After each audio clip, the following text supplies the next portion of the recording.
Meus amigos, muito bom dia. Peço a atenção dos senhores que eu vou fazer 7 perguntas para a inteligência artificial para responder sobre o julgamento de Jair Messias Bolsonaro e mais os outros 7 concorrentes, à luz de um livro de direito constitucional que foi escrito por Alexandre de Moraes em 2017, chamado Direito Constitucional.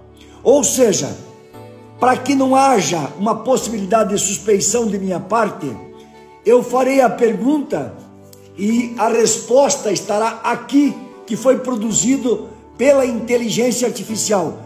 Prestem atenção, senhores advogados de Jair Bolsonaro, senhores juízes, todas as pessoas de bem que querem elucidar a verdade. Estou tratando a minha pergunta, eu vou lê-la de forma completa para que não se permita dizer, não, Gilberto, você induziu ou você vai dar uma resposta alterada. Não, a resposta é do ChatGPT em cima do livro do Direito Constitucional de Alexandre de Moraes. A pergunta 1. Se o juiz foi ameaçado pelo réu e é inimigo dele, é caso de impedimento? A resposta é não. Isto é caso de suspeição, em caso de inimizade capital ou ameaça. O juiz deve ser afastado. Pergunta complementar. No caso de suspeição, o juiz deve dar sentença ou declinar o seu voto? O juiz deve se declarar suspeito e se afastar da causa. Se insistir em julgar, a decisão será nula por violação ao devido processo legal. Eu estou lendo para que eu não cometa nenhum deslize para os senhores. Estou lendo aquilo que o Chatter me respondeu sobre o livro de Alexandre de Moraes. Pergunta 2. A denúncia de tentativa de golpe de Jair Bolsonaro e outros réus é analisado como crime no livro de 2017 de Alexandre de Moraes? Resposta. Planejamento sem execução não é punível. Crime tentado exige atos de execução concretos. Golpe requer organização, forças armadas, liderança e atos inequívocos de ruptura. Sem provas de execução é cogitação política, não é crime. Pergunta complementar 2. Uma carta apócrifa, aquela sem assinatura, tem valor de condenação? Não.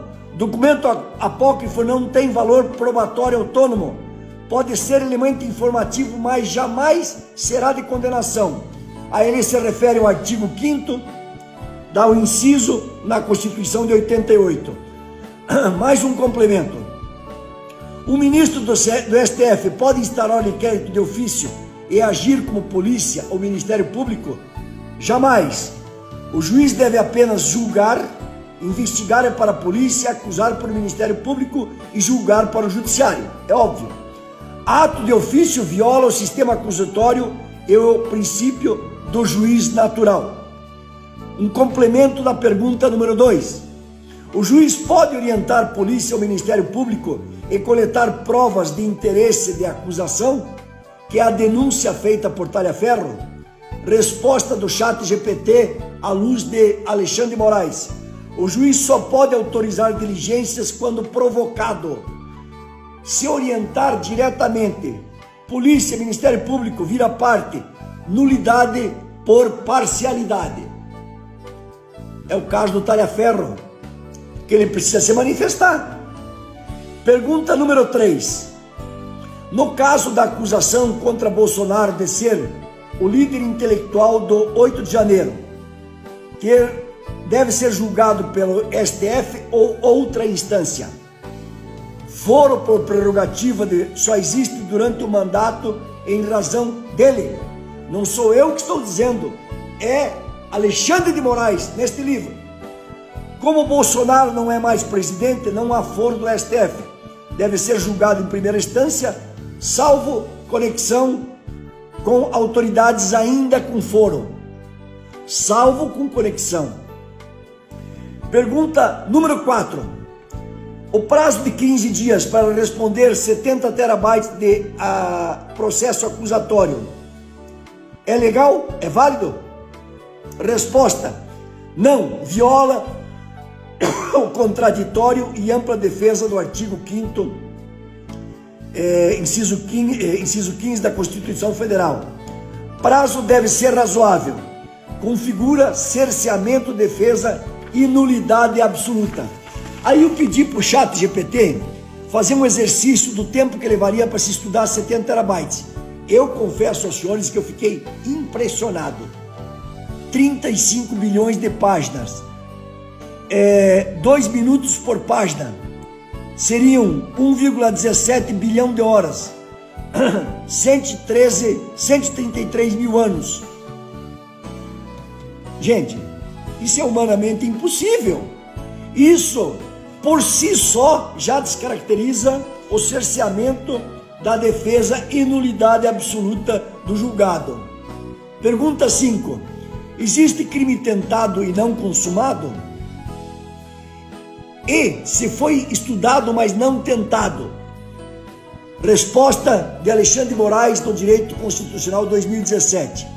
Crime tentado exige início de execução, ato inequívoco. Cogitação, estudo não é punível. Se não for tentado, não há crime. A pergunta 6. A tentativa de golpe sem planejamento efetivo, Forças Armadas e liderança organizada? A resposta é Alexandre de Moraes, no livro dele.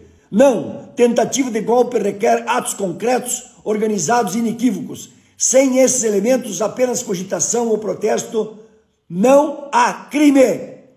Eu fiz um quadro depois aqui embaixo, que eu vou disponibilizar para os senhores, espera aí que eu não estou conseguindo aqui, que fala sobre o seguinte: o que é cogitação, o que é planejamento, o que é tentativa e o que é consumação. E o que deve ser crime consumado, crime punível, atípico e atípico. Se fica em conversa e rascunho, como foi o caso, reunião sem armas, sem forças, valor jurídico zero. Se for uma tentativa, ato inequívoco de execução armada, é crime punível. Então, ele é um crime que não é punível. Com isso, redimimos o senhor Fux de qualquer tipo de acusação contrária e condenamos Alexandre de Moraes, Dino, Carmen, Zanin e o presidente do Supremo, que foi fazer o fechamento, falar em pacificação de um exercício legal de direito, simplesmente me remete ao seguinte pensamento: que esta imagem que a imprensa, especialmente a Globo, está colocando o Bolsonaro diante das grades, se este Brasil tiver advogados, se tiver justiça, se tiver um povo atento que questione, não adianta você questionar organismos internacionais, que isso não vale absolutamente nada, mas internamente o Senado, para que convoque o senhor Alexandre de Moraes para saber o seguinte: por que o seu livro é tão diferente do seu despacho? Se não tivermos essa nulidade sobre os atos jurídicos que foram relatados aqui, então, sinceramente, pode fechar o país tem que parar para que se restabeleça a credibilidade na justiça, que há muito já perdeu o seu conceito. O que se está se fazendo com Jair Bolsonaro é simplesmente uma crucificação com um indivíduo que é absolutamente inocente e não é falado por mim, porque a minha área de direito é outra, pelo um mestre constitucional chamado Alexandre de Moraes, em seu livro Direito Constitucional 2017. Pense nisso.